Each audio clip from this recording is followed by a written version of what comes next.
Hello दोस्तों, how are you. कैसे हो आप सभी? अच्छे होंगे, मस्त होंगे और अपनी पढ़ाई में व्यस्त होंगे। प्रिय विद्यार्थियों, आप सभी का बायोलॉजी मास्टर यूट्यूब चैनल पर स्वागत है। आज हम साइंस के जो कि कुछ मोस्ट इंपोर्टेंट वे अच्छे क्वेश्चन आपके साथ लेकर आए हैं, जो आपकी परीक्षा की दृष्टि से बड़े ही अच्छे क्वेश्चन है, महत्वपूर्ण है और जिसके अंदर हम सब्जेक्टिव और ऑब्जेक्टिव दोनों प्रकार की क्वेश्चन की चर्चा करते हैं। तो आइए चलते हैं आज के पहले क्वेश्चन की ओर। तो दोस्तों, आज का पहला प्रश्न हमारे सामने है कि निम्न का मिलान कीजिए। निम्न का मिलान कीजिए। सबसे पहले हमारे सामने सिरका है, फिर हमारे सामने इमली है, टमाटर है, खट्टा दही है। तो दोस्तों, इसके सामने दे रखे हैं टार्ट्रिक अम्ल, एसिटिक अम्ल, लैक्टिक अम्ल व ऑक्जेलिक अम्ल। तो सबसे पहले हम देखते हैं सिरका। सिरके के अंदर कौन सा अम्ल पाया जाता है? एसिटिक अम्ल पाया जाता है। उसके बाद हम देखते हैं इमली। इमली में कौन सा पाया जाता है? टार्ट्रिक अम्ल पाया जाता है। उसके बाद देखते हैं टमाटर। टमाटर में पाया जाता है ऑक्जेलिक अम्ल। फिर देखते हैं दही, खट्टा दही, तो दही में पाया जाता है लैक्टिक अम्ल। इस प्रकार से ये हमारा आंसर हो जाता है। फिर चलते हैं नेक्स्ट प्रश्न नंबर 27। उदासीनीकरण अभिक्रिया किसे कहते हैं? अच्छा क्वेश्चन है दोस्तों। अम्ल तथा सार की अभिक्रिया के फलस्वरूप लवण तथा जल प्राप्त होते हैं, ऐसी अभिक्रिया को हम क्या कहते हैं? उदासीनीकरण अभिक्रिया कहते हैं। दोस्तों, जिस प्रकार से हमने ये परिभाषा लिखी उसी प्रकार हमें एग्जाम्पल भी देना है। NaOH एक सार है जिसकी हम अम्ल के साथ HCl के साथ अभिक्रिया कराते हैं तो क्या बनता है? NaCl। ठीक है ना, साथ में क्या बनता है? जल। तो इस प्रकार से हम उदासीनीकरण अभिक्रिया का आंसर लिख सकते हैं। फिर चलते हैं नेक्स्ट प्रश्न 28 नंबर। ठीक है दोस्तों, इसके अंदर क्या दे रखा है कि पीतल तथा तांबे के बर्तनों में दही एवं खट्टे पदार्थ क्यों नहीं रखने चाहिए? दोस्तों, ऐसे बर्तनों के अंदर जो पीतल व तांबे के हैं उसके अंदर क्या नहीं रखना चाहिए? खट्टे पदार्थ क्यों नहीं रखने चाहिए? क्योंकि दही व खट्टे पदार्थ क्या होते हैं? अम्ल होते हैं या फिर अम्लीय होते हैं, जो कि पीतल व तांबे के बर्तनों के साथ, ठीक है ना, सारी प्रकृति के होने के कारण अम्ल के साथ अभिक्रिया करके क्या बनाते हैं? विषैले लवण बनाते हैं। और वे विषैले लवण हमारे शरीर के लिए क्या है? बहुत ही हानिकारक हैं। इसलिए इस पदार्थ को बर्तनों के अंदर नहीं रखना चाहिए। किसके अंदर? पीतल व धातु के बर्तनों के अंदर, पीतल व तांबे के जैसे। ठीक है दोस्तों, नेक्स्ट प्रश्न हमारे सामने, इसको मैं थोड़ा छोटा कर देता हूं ताकि आपको आसानी से समझ में आ जाए। इसमें प्रश्न हमारा है कि HCl तथा HNO3 जो कि जलीय विलयन में क्या है? अम्लीय लक्षण क्यों प्रदर्शित करते हैं, जबकि हम अल्कोहल व ग्लूकोज हैं जैसे यौगिक विलयनों में अम्लीयता के अभिलक्षण नहीं प्रदर्शित होते हैं? इसका क्या कारण है? तो दोस्तों, HCl व HNO3 के विलयन में हाइड्रोजन आयन मुक्त अवस्था में होने के कारण विद्युत का चालन करते हैं। तब जब दोस्तों हम किसी भी पानी के जलीय विलयन के अंदर HCl HNO3 मिलाएंगे तो उसके अंदर क्या मुक्त हो जाएंगे? हाइड्रोजन आयन मुक्त हो जाएंगे और ये हाइड्रोजन आयन विद्युत के चालन में क्या करते हैं? सहायता। जबकि ग्लूकोज व अल्कोहल का विलयन विद्युत चालन नहीं करता है क्योंकि आयनीकरण नहीं होता है। क्योंकि ग्लूकोज व अल्कोहल है वो आयनों के अंदर विघटित या अपघटित टूटते नहीं है। अगर आयन नहीं होंगे तो वो विद्युत का चालन नहीं कर सकते। ये इसका आंसर हो जाता है। तो इस प्रकार से ये प्रयोग भी दे रखा है। इसके अंदर एक कील है, कील के दो तार जोड़ दिए, बल्ब लगा दिया, स्विच लगा दिया, बैटरी लगा दी और इस विलयन के अंदर अम्लीय तनु विलयन रबड़ का कोर के नीचे लगा रखा। इस प्रकार से एक सेटअप बना के जिसमें प्रयोग से दर्शाया गया है कि इसके अंदर जब हम ग्लूकोज व अल्कोहल का विलयन डालते हैं तो ये बल्ब नहीं जलता है, जबकि हम किसका HCl का और HNO3 जैसे पदार्थों को जब हम इस विलयन के अंदर डालते हैं तो विद्युत का चालन करता है, बल्ब जल जाता है, जिससे हमें पता चल जाता है कि कौन विद्युत का चालन करता है और कौन नहीं। नेक्स्ट प्रश्न है दोस्तों हमारे सामने, शुष्क हाइड्रोक्लोरिक गैस के लिटमस पत्थर के रंग क्यों नहीं बदलती हैं? तो शुष्क हाइड्रोक्लोरिक गैस लिटमस पत्थर का रंग क्यों नहीं बदलती हैं? क्योंकि शुष्क हाइड्रोक्लोरिक गैस हाइड्रोजन आयन उत्पन्न नहीं करती है, इस कारण ये शुष्क लिटमस पत्थर के रंग को नहीं बदलती है। फिर चलते हैं दोस्तों नेक्स्ट प्रश्न है दोस्तों 31 नंबर। अम्ल को तनुकृत करते समय ये क्यों अनुसूचित किया करते हैं कि अम्ल को जल में मिलाना चाहिए, ना कि जल को अम्ल में मिलाना चाहिए? क्योंकि दोस्तों जल में अम्ल और सार के घुलने की प्रक्रिया कैसी होती है? ऊष्माक्षेपी होती है, अर्थात ऊष्मा उत्पन्न करती है। अम्ल को सदैव धीरे धीरे अर्थात जल को लगातार हिलाते हुए जल में मिलाना चाहिए। सांद्र अम्ल में जल मिलाने पर उत्पन्न हुई उष्मा, जब हम कभी भी सांद्र अम्ल के अंदर क्या मिलाते हैं, जल मिलाते हैं, तो उत्पन्न हुई उष्मा के कारण मिश्रण आश्रित होकर बाहर आ जाता है, उत्पन्न कर कहाँ आ जाता है, बाहर आ जाता है, और जिससे आप जल सकते हैं, जिससे आप क्या हो सकते हैं, जल सकते हैं। और साथ ही अत्यधिक स्थानीय ताप के कारण प्रयोग में उपयोग किया जा रहा कांच का पात्र भी क्या हो सकता है, टूट सकता है, और जिससे आपके हाथ जल सकते हैं, पैर जल सकते हैं, इसलिए घटनाएं हो सकती हैं। इसलिए सदैव अम्ल को तनुकृत करते समय अम्ल को जल में मिलाना चाहिए, ना कि जल को अम्ल में मिलाना चाहिए। ठीक है दोस्तों, फिर चलते हैं नेक्स्ट प्रश्न नंबर, ये फिर से 1 नंबर नए चैप्टर का पार्ट आ गया। ठीक है दोस्तों, ध्यान से देखना कि निम्न में से कौन सी धातु है जो कमरे के ताप पर द्रव अवस्था में पाई जाती है। दोस्तों ऐसी धातु का नाम है पारा। पारा एक ऐसी धातु है जो कमरे के ताप पर किस अवस्था में पाई जाती है, द्रव अवस्था में। नेक्स्ट क्वेश्चन है अधातु जो कमरे के ताप पर द्रव अवस्था में पाई जाती हैं। तो जो जैसे धातु हैं जो कि कमरे के ताप पर द्रव अवस्था में पाई जाती है वो पारा है, तो अधातु कौन सी हो जाएगी, ब्रोमीन हो जाएगी। क्या हो जाएगी दोस्तों, तो ये दोनों याद रखना है, धातु तो है पारा जो कि द्रव अवस्था में पाई जाती है, जबकि अधातु कौन सी होगी, ब्रोमीन हो गई। फिर चलते हैं दोस्तों नेक्स्ट प्रश्न नंबर 3 को ध्यान से देखना। सबसे कठोर पदार्थ है। दोस्तों सभी को पता है सबसे कठोर पदार्थ क्या होता है, हीरा होता है। क्या होता है, सबसे कठोर पदार्थ हीरा होता है। फिर निम्न में से किस धातु को आसानी से चाकू से काटा जा सकता है। टंगस्टन नहीं, कैल्शियम, एल्यूमिनियम, ये सब धातुएं हैं जो कठोर होती हैं, जबकि हम सोडियम धातु को आसानी से चाकू से काटे जा सकता है। तो ये हमारा 3 नंबर ऑप्शन राइट हो जाता है। फिर है धातु ऑक्साइड किस पद्धति के होते हैं। धातु ऑक्साइड किस पद्धति के होते हैं। दोस्तों धातु ऑक्साइड सारे प्रकृति के होते हैं, प्रकृति के, ठीक है ना। तो धातु ऑक्साइड किस प्रकृति के होते हैं, सारे प्रकृति के होते हैं। फिर चलते हैं नेक्स्ट प्रश्न 6 नंबर दोस्तों। अधातु ऑक्साइड की प्रकृति कैसी होती है। अधातु ऑक्साइड की प्रकृति कैसी होती है दोस्तों, अधातु ऑक्साइड की प्रकृति अम्लीय होती है। फिर सोडियम धातु को किस में रखा जाता है। दोस्तों सोडियम धातु है जो कि क्या है, अत्यधिक ज्वलनशील है, जो कि जल व वायु के साथ तेजी से अभिक्रिया करती हैं। तो इससे बचाने के लिए हम उसको मिट्टी का तेल या केरोसिन में रखते हैं। किस में रखते हैं, मिट्टी का तेल या केरोसिन में रखते हैं। फिर अधातु जो विद्युत की सुचालक होती हैं। ऐसी कौन सी अधातु हैं जो विद्युत की सुचालक होती हैं दोस्तों, ग्रेफाइट होती है। कौन होती है, ग्रेफाइट। ग्रेफाइट ऐसी धातु होती है जो विद्युत की क्या होती है, सुचालक होती हैं। फिर नेक्स्ट प्रश्न दोस्तों 9 नंबर। विद्युत तारों की वेल्डिंग के लिए प्रयुक्त मिश्र धातु हैं। दोस्तों विद्युत तारों के क्या करने के लिए, वेल्डिंग करने के लिए, तारों को जोड़ने के लिए जो मिश्र धातु उपयोग में ली जाती हैं वो कौन सी हैं दोस्तों, सोल्डर हैं। क्या है, सोल्डर हैं। तो ये हमारा 3 नंबर ऑप्शन राइट हो जाता है।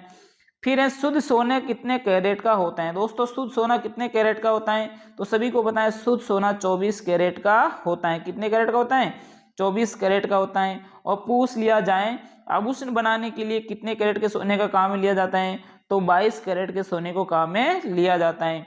उसके अंदर 2% अशुद्धि मिलाई जाती है, क्योंकि सोना 24 कैरेट का एकदम शुद्ध सोना क्या होता है, सॉफ्ट होता है, इससे आभूषण बनाना कठिन है, इसलिए उसके अंदर 2 कैरेट क्या मिलाई जाती है, अशुद्धि मिलाई जाती है। फिर नेक्स्ट प्रश्न है सिनाबार किसका अयस्क है। सिनाबार किसका अयस्क है दोस्तों, सिनाबास मरकरिया यानी पारा का अयस्क है, मरकरिया यानी पारा का अयस्क है। फिर चलते हैं नेक्स्ट प्रश्न नंबर 12। निम्न में से उत्कृष्ट गैस नहीं है। निम्न में से उत्कृष्ट गैस नहीं है। कौन सी गैस जो उत्कृष्ट नहीं है, हीलियम है, नियोन है, ऑर्गन है, ऑक्सीजन जो कि उत्कृष्ट गैस नहीं है। 4 नंबर, ठीक है ना दोस्तों। फिर है सल्फाइड अयस्कों से धातु प्राप्त करने के लिए कौन सी विधि प्रयुक्त ली जाती है। सल्फाइड अयस्कों से धातु प्राप्त करने की विधि कौन सी है दोस्तों, भ्रजन विधि। कौन सी है, भ्रजन विधि। तो यहाँ हमारा 2 नंबर ऑप्शन राइट हो जाता है। फिर पीतल एक मिश्र धातु है। किस चीज की मिश्र धातु है दोस्तों, तांबा व जिंक की मिश्र धातु है। किसकी है, तांबा व जिंक की मिश्र धातु है। पीतल किसकी मिश्र धातु है, तांबा व जिंक की मिश्र धातु है। फिर चलते हैं नेक्स्ट प्रश्न 15 नंबर। क्या है कि लोहे के फ्राइंग पैन की जंग से बचाने के लिए निम्न में से कौन सी विधि उपयुक्त ली जाती है। दोस्तों लोहे के फ्राइंग पैन को जंग लगने से बचाने के लिए इसके ऊपर क्या किए जाते हैं, जिंक की परत चढ़ाई जाती है। तो दोस्तों हमारा 3 नंबर ऑप्शन राइट हो जाता है। जिंक की परत चढ़ाकर हम उसके ऊपर क्या करते हैं, उसको जंग लगने से बचाते हैं। ठीक है दोस्तों। फिर चलते हैं आज के, अब फिर नए क्वेश्चन आ गए हमारे सामने। ये आ गए सब्जेक्टिव क्वेश्चन हमारे सामने। ऑब्जेक्टिव होने के बाद क्या आ गया, सब्जेक्टिव क्वेश्चन। अब इसमें क्या है, स्वतंत्र अवस्था में पाई जाने वाली धातुओं के नाम लिखिए। स्वतंत्र अवस्था में पाई जाने वाली दोस्तों, ठीक है ना, तो आपको वो याद होनी चाहिए। सक्रियता श्रेणी, जिसके अंदर सबसे ऊपर स्थित है धातुएं जो कि अधिक क्रियाशील होती हैं और सबसे नीचे स्थित क्या होती हैं, सबसे कम क्रियाशील होती हैं। तो वो जो सबसे नीचे कम क्रियाशील धातुएं होती हैं वही क्या होती है, स्वतंत्र अवस्था में पाई जाती हैं। जैसे सोना है, चांदी है, प्लेटिनम है, कॉपर है, ये ऐसी धातुएं जो कि स्वतंत्र अवस्था में पाई जाती हैं। इसके साथ अशुद्धियां बहुत ही कम होती हैं, ना के बराबर होती हैं। नेक्स्ट प्रश्न है, सोल्डर मिश्र धातु कौन कौन सी धातुओं से मिलकर बनी होती है। दोस्तों सोल्डर के अंदर मुख्य रूप से सीसा व टिन, इन दो धातुओं से मिलकर सोल्डर धातु बनती हैं, जो कि वेल्डिंग के लिए काम में आती हैं। फिर नेक्स्ट प्रश्न है, अम्लराज या फिर एक्वारेजिया, अम्लराज या फिर एक्वारेजिया का संघटन क्या है। दोस्तों HCl व HNO3 होते हैं, जिसके अंदर 3 अनुपात में हम क्या लेते हैं, HCl व 1 अनुपात में क्या लेते हैं, HNO3 लेते हैं। और इस प्रकार के जब दोनों प्रकार के अम्लों को मिलाते हैं तो जो विलयन बनता है वो होता है एक्वारेजिया, और जिसके अंदर सोने को पिघलाने की भी क्षमता होती है। फिर चलते हैं दोस्तों नेक्स्ट प्रश्न 19 नंबर, यशद लेपन या गैल्वीकरण किसे कहते हैं। अच्छा प्रश्न याद रखना, यशद लेपन या गैल्वेनीकरण किसे कहते हैं। लोह तथा इस्पात को जंग से बचाने के लिए उन पर जस्ते या जिंक की एक परत चढ़ाई जाती है, ठीक है ना। तो इस प्रक्रिया को हम क्या बोलते हैं, यशद लेपन या गैल्वेनीकरण कहते हैं। तो कोई भी लोहा है, कोई भी पदार्थ है जिसको जंग लगने से बचाना है तो उसके ऊपर जस्ते की पतली परत चढ़ा दी जाती है, ठीक है ना। तो इस प्रक्रिया को हम क्या बोलते हैं, यशद लेपन या गैल्वेनीकरण कहते हैं। उभयधर्मी ऑक्साइड के 2 उदाहरण दीजिए। अच्छा क्वेश्चन है दोस्तों, याद रखना उभयधर्मी ऑक्साइड के 2 उदाहरण दीजिए। एक तो है Al2O3 एल्यूमिनियम ऑक्साइड, दूसरा है ZnO जिंक ऑक्साइड। ये 2 ऐसे है जो कि उभयधर्मी ऑक्साइड हैं, ठीक है दोस्तों। फिर चलते हैं नेक्स्ट क्वेश्चन 21 नंबर, अमलगम किसे कहते हैं। अमलगम किसे कहते हैं, तो मिश्र धातु बनाते समय यदि एक धातु पारा है जो इसके मिश्र धातु को अमलगम कहते हैं।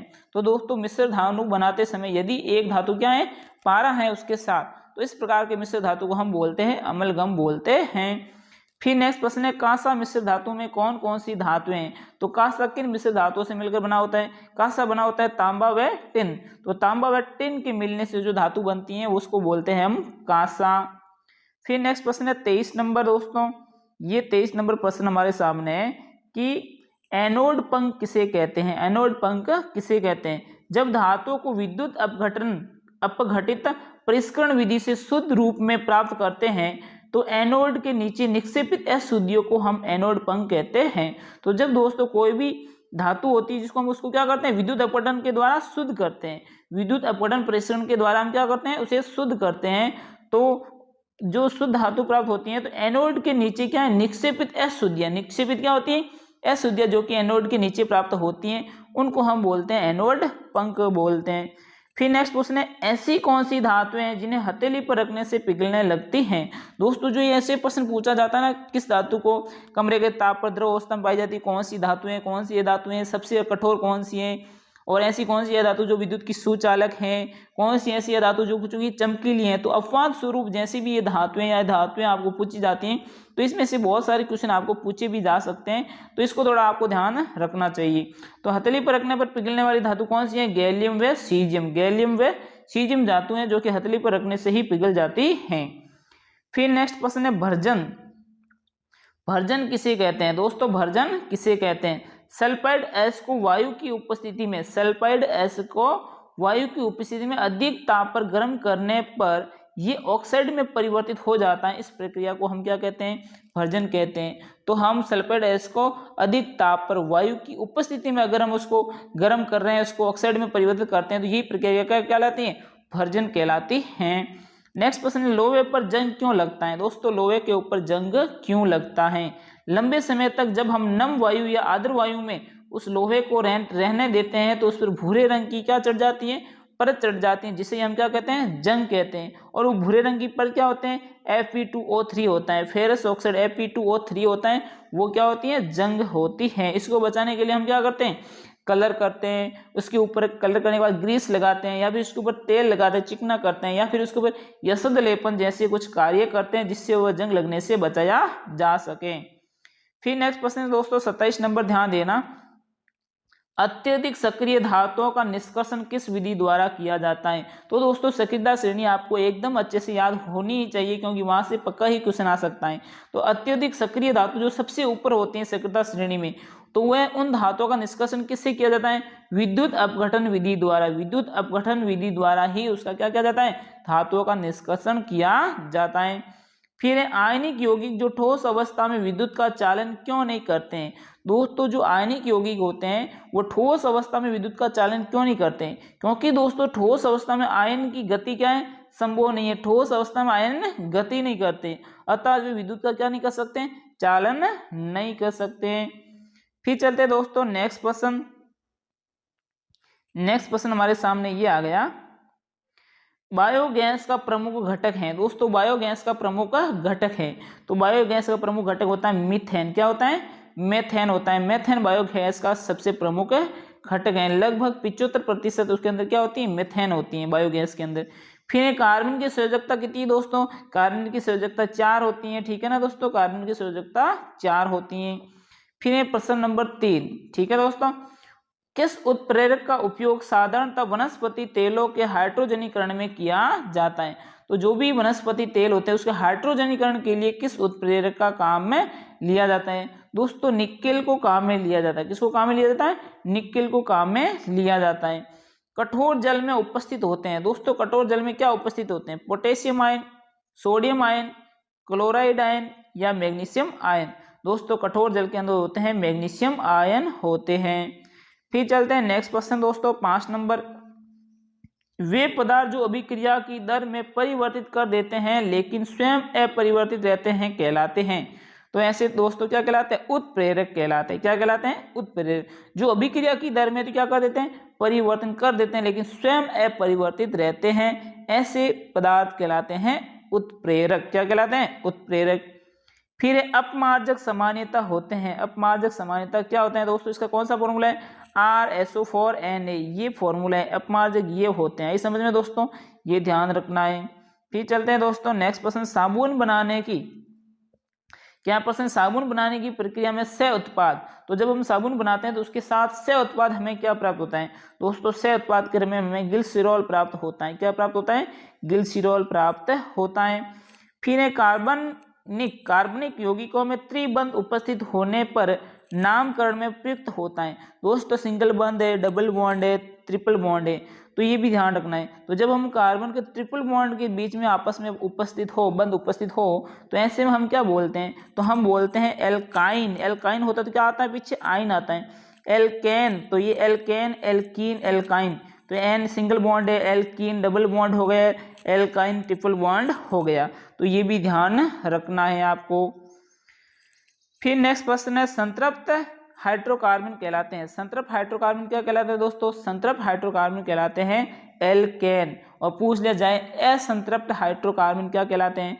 तो एल्काइन या एल्कीन। तो जो डबल बॉन्ड व ट्रिपल बॉन्ड वाले हैं वो होते हैं असंतृप्त हाइड्रोकार्बन, और जो सिंगल बॉन्ड वाले होते हैं एल्केन होते हैं वो होते हैं संतृप्त हाइड्रोकार्बन। फिर एल्केन का आणविक सूत्र C2H6 में होते हैं। कितने शेष संयोजी बंध होते हैं दोस्तों C2H6 के अंदर? तो ये आप देखोगे ये कार्बन की संरचना है, इधर हाइड्रोजन जुड़ा हुआ है, इधर भी हाइड्रोजन है, इधर भी हाइड्रोजन है, तो इधर भी हाइड्रोजन, इधर भी हाइड्रोजन, इधर भी हाइड्रोजन, तो आप देखोगे इसके साथ में कितने हाइड्रोजन जुड़े हुए हैं। तो आप कितने बॉन्ड जुड़े हुए शेष संयोजी बंध? 1 2 3, और इधर भी 1 2 3, 3 और एक बीच में क्या हो गया? 7, तो 3 3 6 1 क्या हो गया? 7। तो इसके अंदर दोस्तों 7 शेष संयोजी आबंध होते हैं। ये ऑप्शन हमारा राइट हो जाएगा। फिर चलते हैं दोस्तों नेक्स्ट क्वेश्चन 11 नंबर, ब्यूटेनॉन चतुर कार्बन यौगिक है जिसका प्रक्रियात्मक समूह है। दोस्तों क्या होगा इसका प्रक्रियात्मक समूह? कीटोन होगा। क्या होगा? कीटोन होगा। फिर नेक्स्ट प्रश्न है दोस्तों हमारे सामने 12 नंबर, इसको भी हम देखते हैं। 12 नंबर प्रश्न है, प्रश्न है एल्काइन का सामान्य सूत्र है। एल्काइन का सामान्य सूत्र है दोस्तों, एल्काइन का सामान्य सूत्र होगा CnH2n-2, CnH2n-2, ये एल्काइन का सामान्य सूत्र हो जाएगा। फिर चलते हैं दोस्तों नेक्स्ट क्वेश्चन, अब ये कुछ खाली जगह भी आ गई है हमारे सामने, तो इसको भी हम देखते हैं। क्या खाली जगह है, एल्काइन का सामान्य सूत्र है। तो एल्काइन का सामान्य सूत्र क्या है दोस्तों, CnH2n CnH2n-2 CnH2n-2। तो ये एल्काइन का सामान्य सूत्र हो गया। फिर है ब्यूटेनॉन के क्रियात्मक समूह होता है, क्या होता है दोस्तों, कीटोन होता है। तो ये होता है ब्यूटेनॉन का क्रियात्मक समूह, क्या होता है, कीटोन। ये भी आपको ध्यान रखना है, ये कीटोन होता है जो कि ब्यूटेनॉन का क्रियात्मक समूह होता है, इस प्रकार से जुड़ा होता है। ठीक है दोस्तों। फिर है कार्बन परमाणु में खाली जगह गुण पाया जाता है। कार्बन परमाणु में कैसा गुण पाया जाता है, श्रृंखलन का गुण पाया जाता है। कैसा गुण पाया जाता है, श्रृंखलन का गुण पाया जाता है।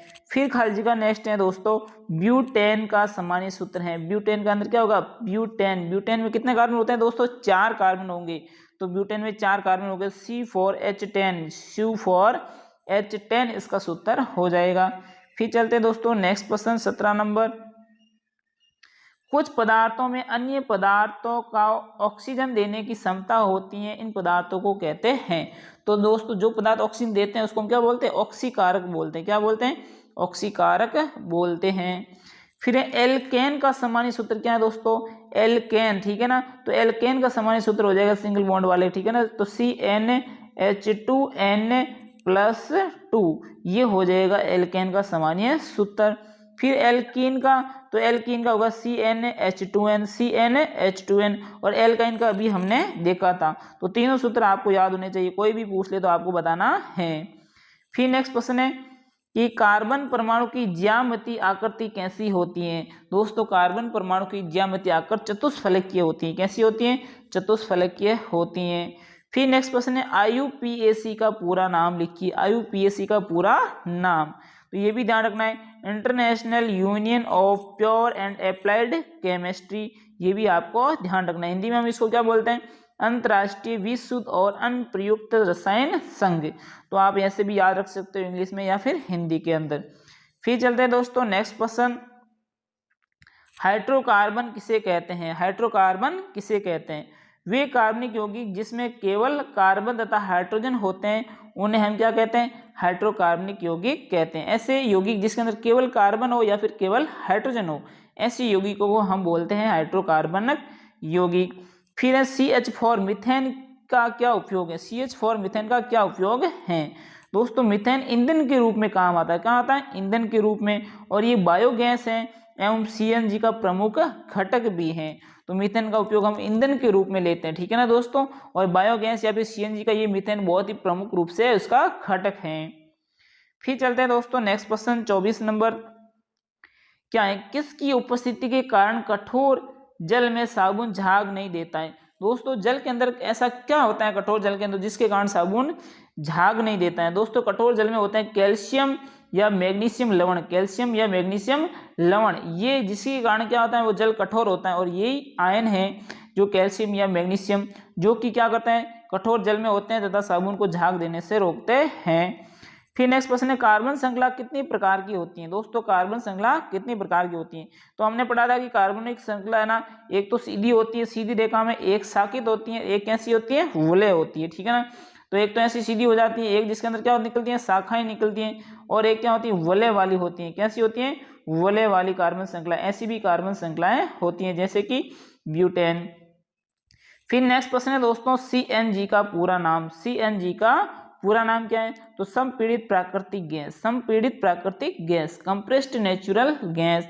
फिर साबुन क्या होते हैं, साबुन क्या होते हैं, तो साबुन लंबी श्रृंखला वाले कार्बोक्सिलिक के अमोनियम एवं सल्फोनेट लवण होते हैं। क्या होते हैं, साबुन क्या होते हैं दोस्तों, साबुन होते हैं लंबी श्रृंखला वाले कार्बोक्सिलिक के अमोनियम एवं सल्फोनेट लवण होते हैं। फिर सहसंयोजी आबंध किसे कहते हैं, सहसंयोजी आबंध किसे कहते हैं दोस्तों, दो परमाणुओं के बीच इलेक्ट्रॉन युग्म की बराबर साझेदारी से बने बंध को हम सहसंयोजी आबंध कहते हैं। तो दोस्तों सहसंयोजी आबंध हमेशा कैसे बनते हैं, बीच में जो इलेक्ट्रॉन युग्म की जो बराबर साझेदारी होती है, तो साझेदारी से जो बने बंध होते हैं उसको हम क्या बोलते हैं, सहसंयोजी बंध कहते हैं। फिर बोलते हैं नेक्स्ट प्रश्न दोस्तों 29 नंबर, भोजन पकाने के लिए किन तेलों का उपयोग करना चाहिए। तो भोजन पकाने के लिए हमें असंतृप्त वसा अम्लों का तेलों का प्रयोग करना चाहिए। कैसे, असंतृप्त वसा अम्लों के युक्त तेलों का प्रयोग करना चाहिए।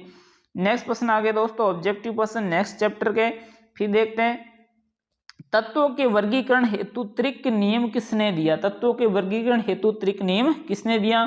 तो दोस्तों ये नियम डोबेराइन ने दिया। डोबेराइन की त्रिक याद है ना, तो डोबेराइन ने ये नियम दिया। न्यूलैंड की संकल्पना के अनुसार प्रकृति में कितने तत्व विद्यमान थे दोस्तों न्यूलैंड की संकल्पना के अनुसार प्रकृति में केवल और केवल कितने तत्व थे? 56 तत्व मौजूद थे, लेकिन ये उसकी उदाहरण क्या हुई? गलत साबित हुई। फिर चलते हैं नेक्स्ट क्वेश्चन, आवर्त सारणी, आधुनिक आवर्त सारणी किसने दी दोस्तों? आधुनिक आवर्त सारणी हेनरी मोजले ने दी। किसने दी? हेनरी मोजले ने दी।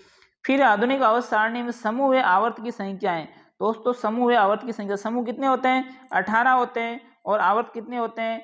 7 होते हैं, ठीक है ना दोस्तों। तो ऐसे खड़े वाले जो है वो समूह कहलाते हैं, और जो ऐसी वाली लाइन है उसको हम बोलते हैं आवर्त। तो ये हमारे समूह हो गए 18 और आवर्त हो गए 7। फिर चलते हैं दोस्तों नेक्स्ट प्रश्न नंबर 5, एल कोष में इलेक्ट्रॉनों की संख्या कितनी होती है? दोस्तों KLMN कोष होता है ना, उसके अंदर तो एल कोष में कितने इलेक्ट्रॉनों की संख्या होती है? तो एल कोष में हम 8 इलेक्ट्रॉन की संख्या होती है। फिर देखते हैं, डोबेराइन का त्रिक वर्गीकरण किस पर आधारित था? डोबेराइनर का त्रिक वर्गीकरण किस पर आधारित था दोस्तों? तो वो परमाणु द्रव्यमान पर आधारित था। किस पर था? परमाणु द्रव्यमान पर आधारित था। फिर चलते हैं नेक्स्ट प्रश्न दोस्तों 7 नंबर, जिसके अंदर क्या है, किसी तत्व की संयोजकता निर्धारित होती है। किसी तत्व की, कोई भी तत्व उसकी संयोजकता निर्धारित होती है। तो दोस्तों तत्वों की संयोजकता इलेक्ट्रॉन की संख्या पर निर्धारित होती है, इलेक्ट्रॉन की संख्या के द्वारा निर्धारित होती है। तो ये हमारा 3 नंबर ऑप्शन राइट हो जाएगा। फिर डोबेराइनर त्रिक का उदाहरण नहीं है। दोस्तों हमारे सामने जो कि 4 ऑप्शन दे रहे हैं उसमें से कौन सा उदाहरण जो कि डोबेराइनर का उदाहरण नहीं है? दोस्तों ये भी है लिथियम सोडियम पोटेशियम। तो डोबेराइनर के त्रिक के अनुसार क्या था कि जो प्रथम तत्व है अंतिम तत्व है दोनों के परमाणु द्रव्यमान को आपस में जोड़ देंगे, 2 का भाग देंगे, तो जो परमाणु द्रव्यमान प्राप्त होगा वो बीच वाले के समान होगा। तो ये ऐसा करेगा तो आप देखोगे इस 4 नंबर वाले के क्या है, ये एक त्रिक का उदाहरण नहीं है, ठीक है दोस्तों। फिर चलते हैं नेक्स्ट क्वेश्चन 9 नंबर, क्या है कि एक परमाणु का इलेक्ट्रॉनिक विन्यास 2, 8, 7 है, वे तत्व हैं।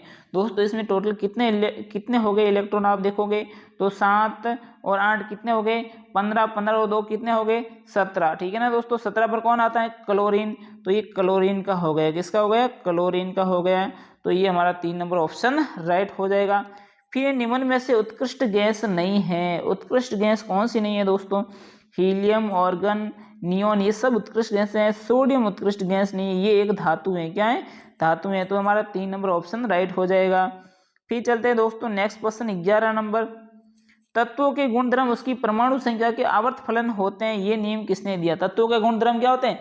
वो उसकी परमाणु संख्या के आवर्त फलन होते हैं। ये प्रश्न किसने दिया? तो ये आधुनिक आवर्त सारणी का कथन है। तो आधुनिक आवर्त सारणी मोजले ने दी थी, तो ये मोजले का कथन है। फिर दोस्तों सब्जेक्टिव क्वेश्चन आगे इस पार्ट के, आवर्त सारणी वाले पार्ट के। तो अब देखते हैं मेंडलीव का आवर्त नियम क्या था? मेंडलीव का आवर्त नियम क्या था? दोस्तों मेंडलीव के अनुसार क्या था कि तत्वों के भौतिक तथा रासायनिक गुणधर्म उसके परमाणु द्रव्यमान के आवर्ती फलन होते हैं। दोस्तों ये अच्छा क्वेश्चन है, आपको बहुत अच्छे से याद रखना, परीक्षा में आने के बहुत चांस हैं। तो मेंडलीव के नियम अनुसार तत्वों के भौतिक तथा रासायनिक गुणधर्म किसके समानुपाती होते हैं? वो परमाणु द्रव्यमान के आवर्ती फलन होते हैं। परमाणु द्रव्यमान के आवर्ती फलन होते हैं, ये ध्यान। नेक्स्ट प्रश्न है दोस्तों हमारे सामने मनुष्य में, ठीक है दोस्तों, मनुष्य में वृक्क एक तंत्र का भाग है जो कि संबंधित है। तो दोस्तों वृक्क जो हमारे मनुष्य में किस तंत्र का भाग है? उत्सर्जन तंत्र का भाग है। फिर चलते हैं दोस्तों नेक्स्ट प्रश्न की ओर। नेक्स्ट प्रश्न 2 नंबर हमारे पास आ गया, स्वपोषी पोषण के लिए आवश्यक है। स्वपोषी पोषण के लिए क्या आवश्यक है? CO2 व जल बिल्कुल आवश्यक है, क्लोरोफिल ये भी चाहिए, सूर्य का प्रकाश ये भी चाहिए, उपरोक्त सभी। हाँ दोस्तों, तो हमारे सामने 4 नंबर ऑप्शन राइट हो जाएगा। ये सभी प्रकाश संश्लेषण यानी पोषण के लिए आवश्यक है, क्योंकि स्वपोषी पोषण के लिए क्या करते हैं? प्रकाश संश्लेषण भी क्रिया करते हैं, और यही इन्हीं को चाहिए। फिर रुधिर का द्रव्य भाग कहलाता है। रुधिर का जो द्रव वाला भाग है वो क्या कहलाता है? वो दोस्तों प्लाज्मा कहलाता है। क्या कहलाता है? प्लाज्मा कहलाता है। फिर दोस्तों नेक्स्ट प्रश्न नंबर 4, पाचन क्रिया पूर्ण होती है। पाचन क्रिया पूर्ण कहाँ होती है? अग्नाशय में, ये अग्नाशय ग्रंथि यहाँ कहाँ पूर्ण होती?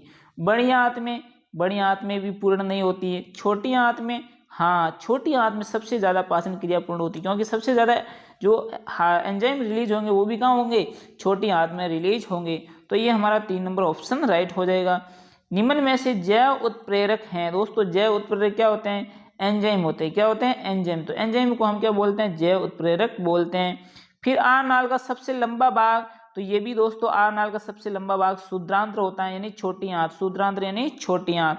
और हमारी संपूर्ण आहार नाल की लंबाई कितनी होती है, 9.2 मीटर होती है, लगभग 9 मीटर या 9.2 मीटर होती है। और आहार नाल का सबसे लंबा भाग क्या हो जाएगा, शुद्रांत्र हो जाएगा। फिर है मछली का, तो मछली का मुख्य श्वसन अंग क्या है दोस्तों, मछली श्वसन कैसे करती है, तो उसका मुख्य श्वसन अंग क्या है, तो दोस्तों उसका मुख्य श्वसन अंग होता है क्लोम, क्लोम या फिर गलफड़े, ये उसका मुख्य श्वसन अंग है। मछली के हृदय में कोष्ठक होते हैं, मछली के हृदय में कितने कोष्ठक होते हैं दोस्तों, मछली के हृदय में 2 कोष्ठक होते हैं, लेकिन एक अपवाद है मगरमच्छ, जिसके कितने होते हैं, 4 होते हैं। फिर है दोस्तों किस वाहिका में वॉल्व नहीं पाए जाते हैं, तो दोस्तों हमने पढ़ा था शिरा व धमनी, ठीक है ना। तो हमने देखा कि जो धमनी होती है उसके अंदर वॉल्व नहीं पाए जाते हैं, जबकि जो शिरा होती है तो उसके अंदर ब्लड प्रेशर कम होता है, उसके क्या होते हैं, वॉल्व होते हैं। तो आपने देखा होगा इस प्रकार से वॉल्व आपने देखे होंगे। तो किसके अंदर वॉल्व नहीं होते हैं, धमनी में वॉल्व नहीं होते हैं, और किस में होते हैं, शिरा में वॉल्व होते हैं। फिर नेक्स्ट प्रश्न है दोस्तों 10 नंबर, पादपों में भोजन का परिवहन किस ऊतक द्वारा होता है, पादपों में भोजन का परिवहन किस ऊतक द्वारा होता है दोस्तों, तो पादपों में आपने देखा 2 संवहन ऊतक होता है, एक जाइलम और एक फ्लोएम। तो आपने देखा जाइलम क्या करता है, जो कि जल पोषक तत्वों को जड़ों से पहुंचाता है पत्तियों तक, और जो भोजन को लाने का काम कौन करता है, फ्लोएम करता है। तो यहाँ हमारा ऑप्शन राइट हो जाएगा फ्लोएम, क्या राइट हो जाएगा, फ्लोएम। प्रकाश संश्लेषण क्रिया में ऑक्सीजन बाहर निकालता है, दोस्तों जब प्रकाश संश्लेषण अभिक्रिया होती है तो वो क्या लेता है, CO2 भी लेता है, साथ में जल भी लेता है, तो या फिर ग्लूकोज भी है बनती है। तो जो किस रूप में से ऑक्सीजन को बाहर निकालता है, तो किस रूप से ऑक्सीजन को बाहर निकालता है, तो वो जल के साथ जो ऑक्सीजन होती है उस ऑक्सीजन को बाहर निकालता है, ठीक है ना। फिर नेक्स्ट प्रश्न है दोस्तों 12 नंबर, रुधिर को हृदय से शरीर में अंगों तक ले जाने वाली वाहिकाएं कहलाती हैं। तो दोस्तों रुधिर को हृदय से जो हमारे शरीर के अंगों तक पहुंचाता है, इसका मतलब कौन सा रुधिर है, शुद्ध रुधिर है। और शुद्ध रुधिर को ले जाने का काम कौन करता है, धमनी करती है। कौन करती है, धमनी। तो यहाँ हमारा धमनी ऑप्शन राइट हो जाएगा। फिर है रुधिर का थक्का बनने का कार्य करता है, रुधिर का थक्का बनने का दोस्तों पढ़ा था हमने, कहाँ, ये जो रक्त वाला पार्ट है उसके अंदर पढ़ा था, छोटा सा टॉपिक था साथ में। तो उसमें देखा था प्लेट्स या बिंबाणु, प्लेट्स या बिंबाणु, ये जो कि क्या करते हैं, रक्त का थक्का दबाने का कार्य करती हैं, ताकि हमारे शरीर से रक्त के बहाव को रोका जा सके। फिर नेक्स्ट प्रश्न है दोस्तों 14 नंबर, क्या है कि पादप में जल परिवहन के लिए उत्तरदायी है। अभी हमने पढ़ा भोजन परिवहन के लिए, तो जल परिवहन के लिए कौन हो जाएगा, जाइलम हो जाएगा। भोजन परिवहन के लिए कौन है, फ्लोएम है। फिर नेक्स्ट प्रश्न है दोस्तों, पौधों में वायवीय भागों से जल के निष्कर्षण की प्रक्रिया कहलाती है। तो दोस्तों वाष्पोत्सर्जन कहलाती, क्या कहलाती है, वाष्पोत्सर्जन। जब पौधों के वायवीय भाग जैसे पत्तियां हैं तो इनसे जल का क्या हो जाता है, निष्कर्षण हो जाता है, जल बाहर निकल जाता है, इसको हम क्या बोलते हैं, वाष्पोत्सर्जन कहते हैं। फिर चलते हैं दोस्तों नेक्स्ट प्रश्न, अमीबा भोजन किस अंग के द्वारा सहायता से ग्रहण करता है। तो अमीबा जो भोजन ग्रहण करता है वो किस अंग की सहायता से करता है दोस्तों, और जो भोजन ग्रहण करने की प्रक्रिया क्या कहलाती है, एंडोसाइटोसिस, एंडोसाइटोसिस प्रक्रिया के द्वारा भोजन ग्रहण करता है।